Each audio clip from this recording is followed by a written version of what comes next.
This is a Fox News weather alert. This is a Fox News weather alert. The big dig is on in the Northeast after the first winter storm of 2014 dumped as much as 2 feet of snow, crippling travel and causing at least 11 deaths. A state of emergency has been declared in New York and New Jersey. And we're going to get an update on the storm's path from Janice Dean at the Weather Center in a minute. And then we're going to talk with Molly Line. She's in South Boston.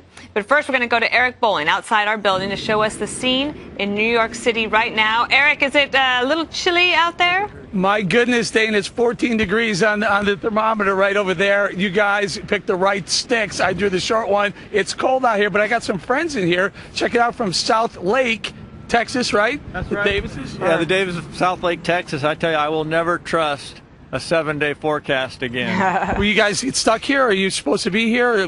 What's it like? I mean, you're freezing, right? Well, we're making the best of a good. We came out to visit some colleges. Let's hear the guys. I'm wearing 5 layers of clothes right now, and I still can't feel my toes. I've never experienced anything like it, but I'm enjoying New York City. These guys watch the 5-2 every day, even the young guys over here. Now we have Chattanooga, Tennessee represented. Can the Chattanooga Railroad run in this? Oh, no way. We don't have this cold of weather. Were you expecting this kind of temperature? I knew it was going to be cold, but not this cold. Are you stuck here? No, we leave out on Sunday. Oh, maybe. Maybe you do. And then we have Dallas, Texas represented, too. Another Texas people. What do you think of the cold? It's freezing, and I'm wearing 5 layers on my toes, and I had to go back to the hotel to change my shoes. And you needed more because it was still cold. Mm-hmm. 14. Have you ever seen 14 degrees before? Not in Dallas. The most I've seen in Dallas is probably an inch. What about you, Mom? What's this like? No, this is very cold for us. It doesn't get this cold in Dallas, and it's a frigid cold for sure. It's too windy. Before we go, I got to show Beckel. Can you show Beckel this? It says no liberals, no L, right? Very funny. That's very good. I hope you guys freeze. Okay. Actually, that means no L. No L. Get the season. Get it? I got it. I got it. These guys are bearing the cold. It is cold out here, guys. Hey, Eric, is there anybody else out there you can ask how cold it is? Hey, you guys, can you swing it around? Is it cold out here? What? Eric, I have a question. Yeah, what do you got, How Dana? How cold is it? It's freaking cold, Dana. Watch. Hey, Eric. Yeah. Eric, go back to that lady from Tennessee, will you? Can you ask her to say something? I'm convinced that's an English accent. Bob wants to hear about your accent. What about my accent? Oh, you're right. I'm sorry. I thought it sounded British when I first heard it. Do you know it's going to snow there tonight? Bob thought you were British. Oh, no. This is good old Southern accent. What'd you say, Greg? Okay. I got it. That's Bob. Bob thought she had an English accent. I win the prize because I said, no, that's a Southern accent. That was a Southern accent. They sound so much alike. Anyway, okay, Kimberly, she's got one. Yeah, just real quick. What else are they going to do with their time from now until Sunday since the weather's going to be so cold? Okay, very quickly. Kimberly wants to know what you guys are doing between now and the next couple of days. It's so cold. You going to stay inside or go out? We're trying to head home.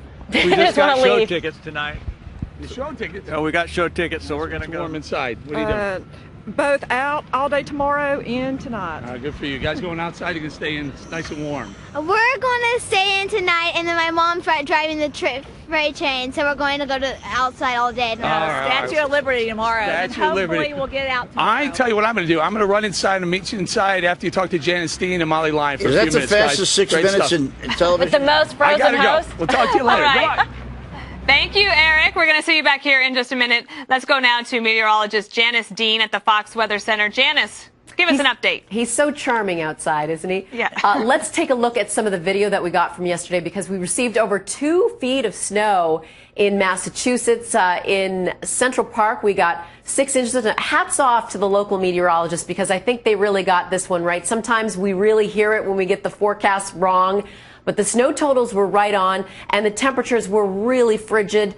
We had wind chills below 0 overnight, blizzard conditions with winds gusting 35 miles per hour from Long Island to coastal Maine. We had school cancellations in a lot of the major cities, and, you know, things are digging out right now, but we have another snowstorm on the way that we're going to continue to track. And I just want to make mention that temperatures in the northern plains and upper Midwest are frigid. We could have one of the coldest NFL games at Green Bay on Sunday. The temperature is going to be around -5, so we will continue to monitor that. Folks are going to go out to Green Bay. -5, but when the wind chill it's going to feel like minus 25, minus 30. So it could go down as one of the top 5 coldest NFL games. The coldest was back in 1967, I think, when it was minus 13 in Green Bay. But here's our next storm system real quick. Blizzard for the northern plains, another Arctic blast.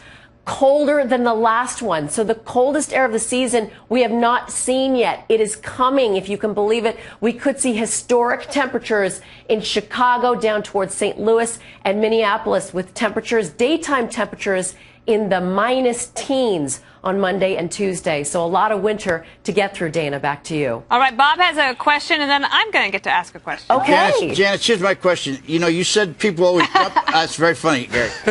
People always jump on you guys when you make the wrong forecast. Here's the problem. When you guys say there's a 50-50 chance of rain, you can't miss.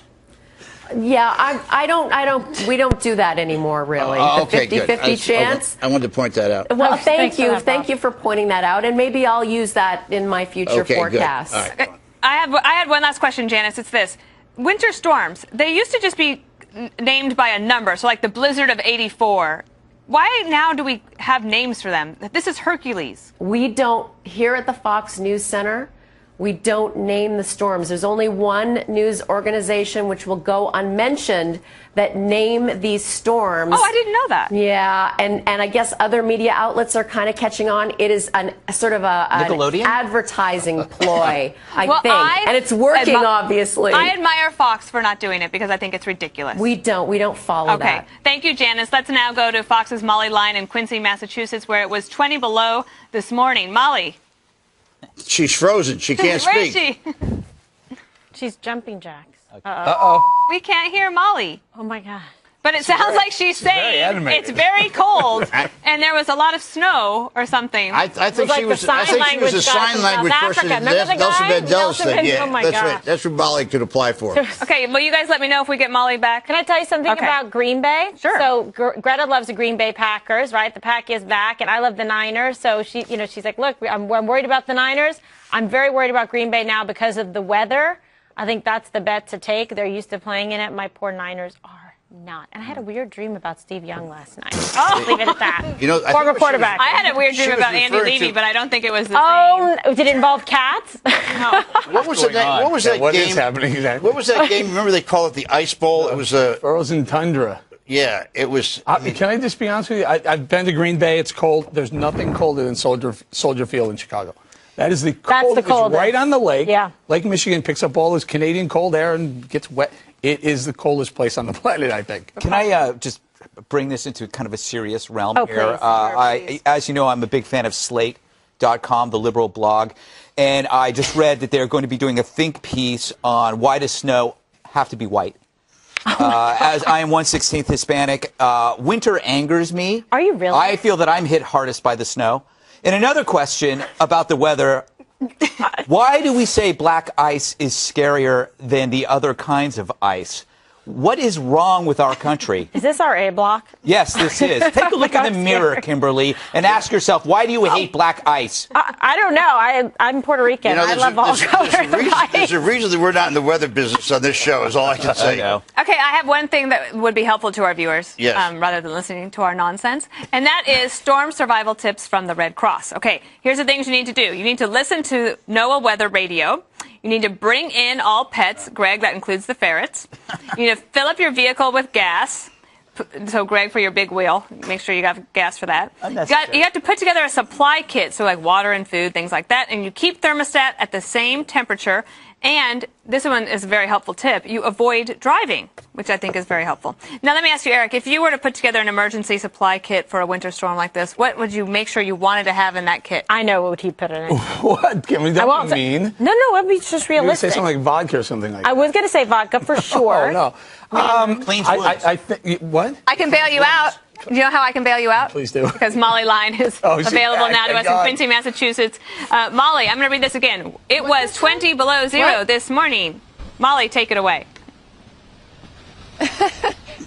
Absolutely. Freezing. It's still actually frigidly cold right now. The sun is down. It's dark. Beautiful. Christmas lit here in the Quincy Center. Behind me, the cars creeping by. tough commute still out there this evening. Thankfully, a lot of people decided to skip heading into work today. The governor, of course, canceling the government today, closing down the government and asking also private businesses to hold their employers or their employees home as well. And part of that is because the temperatures have been so frigidly cold. Tonight, it's expected to get down to -1.